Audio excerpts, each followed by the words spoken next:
Bonjour à tous, nous sommes le vendredi 6 février 2015. Bienvenue pour le point bourse du jour.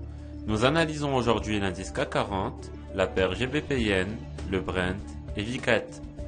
On commence tout de suite avec un mot sur le CAC 40 et la paire GBP-Yen. L'indice CAC 40 hésite toujours à confirmer la sortie haussière de son drapeau.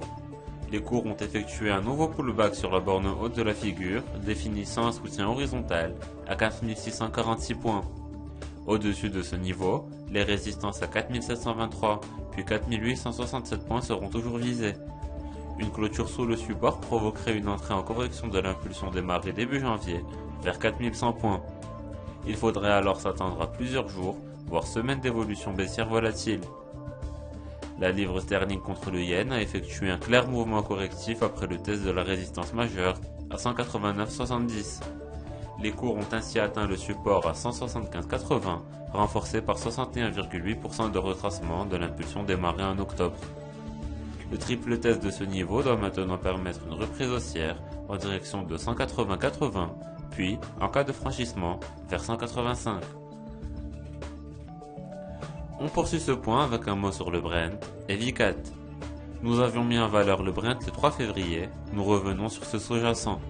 En effet, après avoir atteint la résistance à 59,30 comme anticipé, les cours ont corrigé brutalement. Ils sont revenus au contact de 53, ancienne résistance devenue support. Cette polarité indique la mise en place d'une nouvelle impulsion en direction de 59,30, puis par extension vers 63,70. Le 4 février, VCAT a publié un chiffre d'affaires en hausse de 6% en 2014, tiré par la progression de ses ventes aux États-Unis et en Asie. Graphiquement, les cours sont sortis par le haut d'un triangle symétrique reprenant leur tendance précédente, haussière. Actuellement au contact de la résistance à 63,90 €, elle devrait être débordée sous peu. Le prochain obstacle majeur se situe à 65,80 €. C'est la fin du point bourse, merci de l'avoir suivi, bonne séance et à bientôt.